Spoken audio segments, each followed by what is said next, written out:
So we are at a time in history where effective systemic therapy is available for renal cell carcinoma. We know that it's a chemo-resistant tumor, and in a way it is radio-resistant as well. The standard of practice used to be cytoreductive nephrectomy, because that's the only thing available, the scalpel of the surgeon, for advanced renal cancer. We need to see whether it's still valid. Well, the incidence of cancer and mortality statistics are interesting, because if you see it, even in the United States, there are about 80,000 patients who are diagnosed in the year 2022 with renal cell carcinoma, and about 14,000 died of this condition. And this is something that we've been seeing for a long time, that the incidence is going up, the mortality has remained static, although we have been diagnosing kidney cancer at a much earlier stage now than what we used to maybe a few decades back.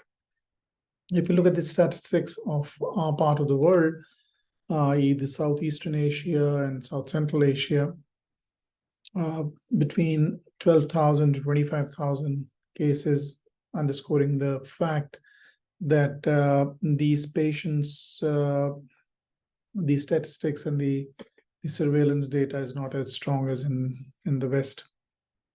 A lot of people are dying from cancer as well. 4,000 out of 12,000, and 25 over 9,500 out of 28,500 so cases in South Central Asia. So in the last century, we've been diagnosing cancer with what is used to be called as a Gravit's triad, which means a a palpable mass, hematuria, and pain in the flank. Hardly any patient is now diagnosed with this condition.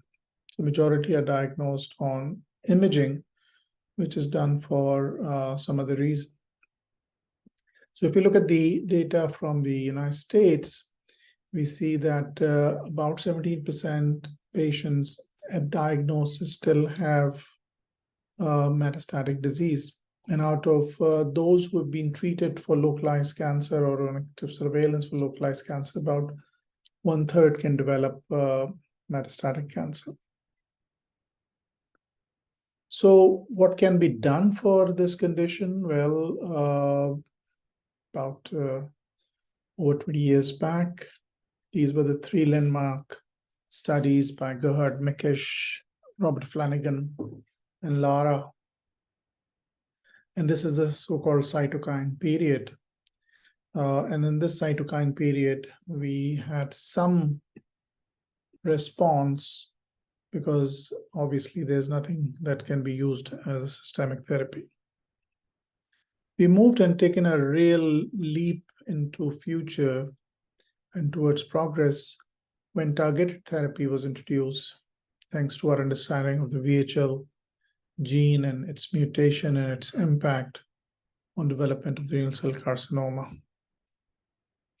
The Carmena and SOTIME trial have been the landmark studies. Now we have moved even further with the introduction of the immune checkpoint inhibitors or immune oncology. Quite a few landmark trials have already been reported: the Checkmate 214, Keynote 426, Javelin, Checkmate 025, IM Motion, Checkmate 9ER.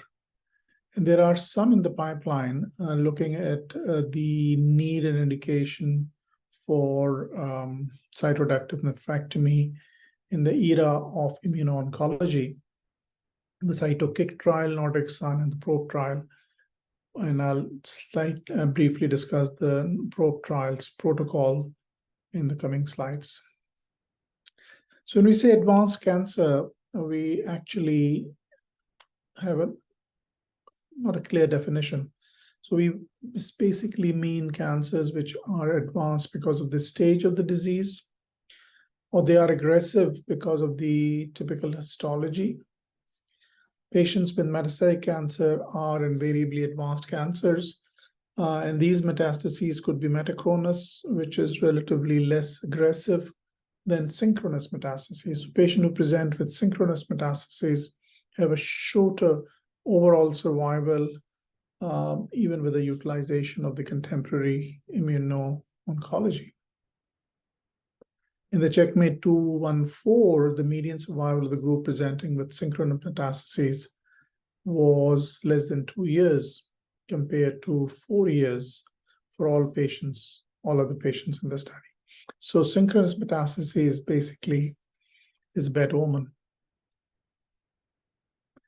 What have been the landmark trials and what have we understood about the need of cytoreductive nephrectomy from these slides? The SWOG 8949 study that randomized patients with synchronous metastasis RCC with upfront nephrectomy followed by interferon versus systemic therapy.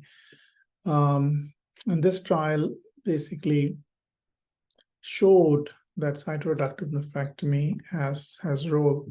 Similarly, EORTC 30947 by Gerhard-Mikisch showed the statistically significant improvement in overall survival in patients who received cytoreductive nephrectomy. Well, the putative mechanisms which were put forth were that cytoreductive nephrectomy helped eradicate some of the resistant clone of disease and enabled improved outcome to systemic therapy. Then came the Carmina and the SOTIME trial. The Carmina trial looking at the use of this systemic therapy with sunitinib, and they've shown that upfront cytoreductive nephrectomy probably is not really indicated, although there are issues with those trials, but still it's one of the landmark study that we have at the moment. The surgery time trial by Bex and colleague reported in Journal of American Medical Association Oncology 3-4 years back really looked at the time of cytoreductive nephrectomy. Should be done up front or should be done delayed after systemic therapy, and the result was indicating that cytoreductive nephrectomy can be delayed in significant proportion of patients. Well, we have moved from the systemic therapy using the VEGF, and now we are entering into the era of, or we have already entered into the era of immuno-oncology. The CheckMate 9ER reported by Motzer some years back enrolled the highest portion of patients without nephrectomy, and it was about 30%. Keynote 426 had only 17% patients who had who didn't have nephrectomy.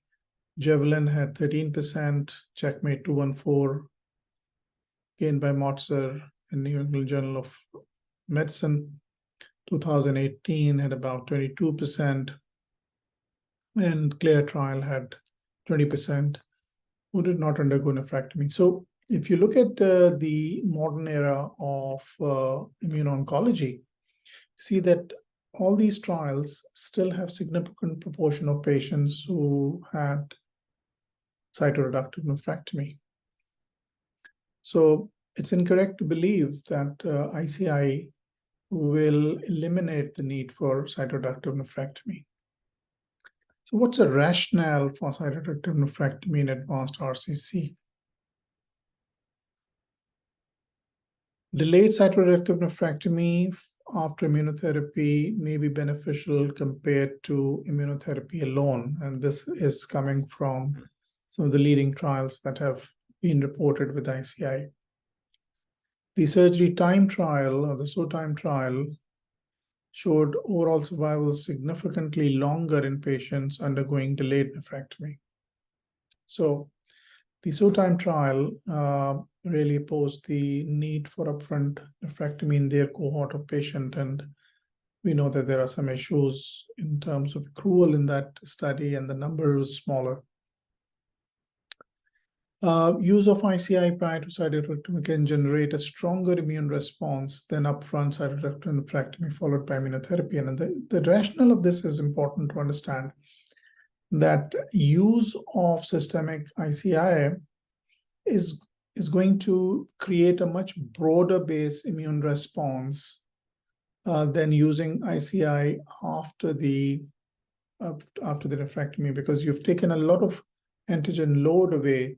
So the kind of response that would develop is less if it is given after the cytoreductive nephrectomy. So surgical resection decreases the PD-L1 expression on tumor, and that probably is the rationale for using delayed nephrectomy with ICI.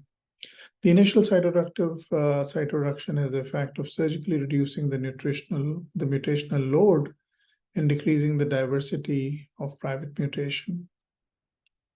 And after the immune stimulation has occurred, cytoreductive can remove a source of potential metastasis and immune suppression. So I think the combination and the timing is becoming more and more clear with these newer trials. What about the safety of cytoreductive nephrectomy following ICI? So, I mean, after receiving ICI, are the patients less likely to have, more likely to have complications of surgery? Well, so time trial using sunitinib, the PROSPER trial using nivolumab, neoadjuvant ICI by Karam and colleague using zitinib, and a prospective pilot trial of pre-surgical ICI by Grimm and colleague in European Urology in 2019 using ipilimumab, have all shown that it does not. So nephrectomy can easily be done after the patient has received immune checkpoint inhibition.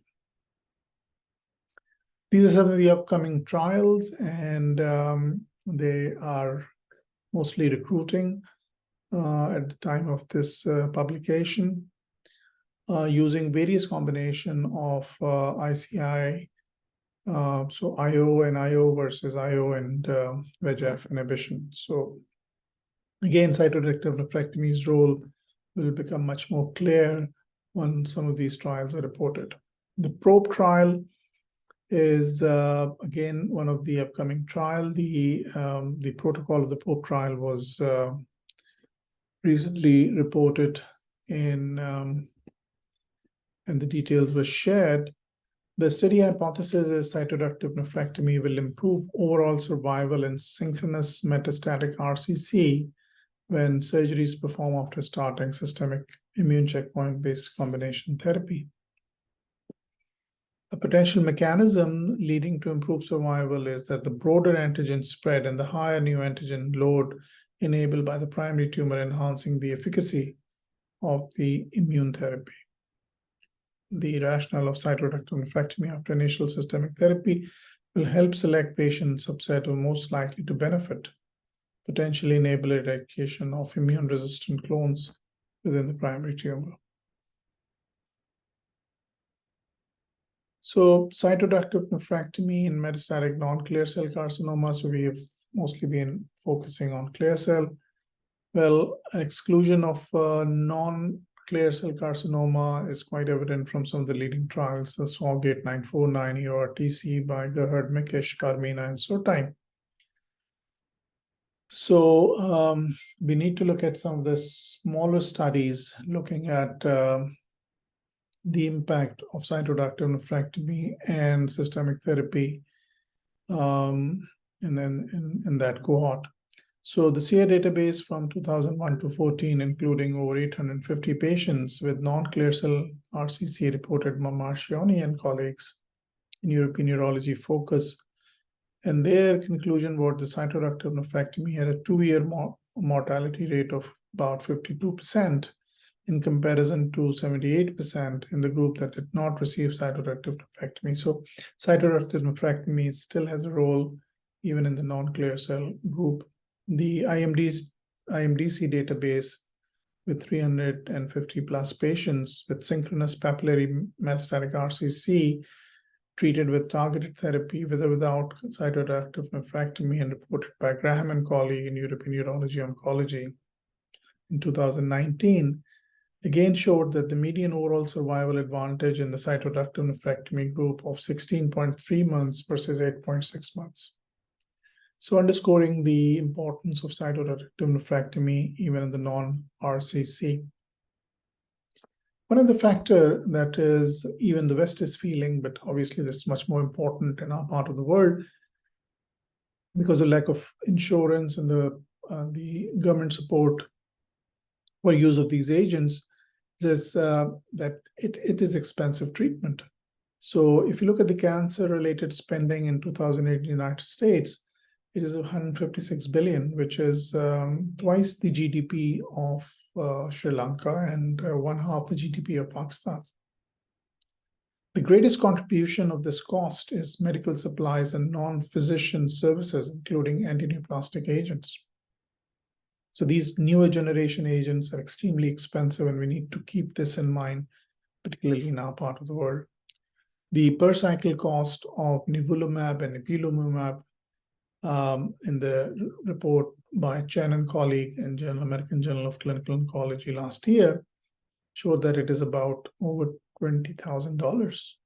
Similarly, the combination of exitinib and pembrolizumab is estimated to be about $27,000. The advantage of cytoreductive nephrectomy is that it can defer further systemic treatment. So the treatment-free survival rates at 1 year being in about 2/3 of the patients who had cytoreductive nephrectomy and were not followed up with further systemic therapy. On a monthly basis, the cost of managing complication is also significant. So about $2,000 to $3,000 for the Nivo-EP combination and over $3,000 to $5,000 of exitinib and pembrolizumab combination. So not only they're expensive to administer, but also obviously they're associated with some complications, and their management adds additional cost.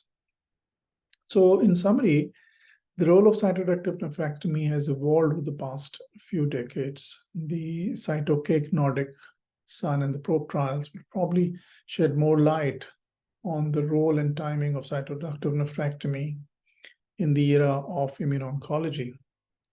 Due to the cost of immunotherapeutic agents, cytoreductive nephrectomy may be able to reduce overall treatment cost by allowing for a therapeutic holiday for patients who have had a cytoreductive nephrectomy. So the nephrectomy plays an important role in specific patient population, and the 4 groups that can really benefit from cytoreductive nephrectomy is those who have low volume, favorable risk metastatic RCC, those who do not require urgent systemic therapy, cytoreductive nephrectomy, followed by active surveillance. So they can have surgery and then they can be on active surveillance because their systemic metastatic load is insignificant or small. Patients with favorable risk or intermediate risk metastatic RCC who respond to systemic therapy with stable or regressive disease may consider delayed cytoreductive nephrectomy. In the end, patients who have had been offered with cytoreductive nephrectomy can improve their symptomatic metastatic RCC and improve the quality of life. Thank you very much for your attention.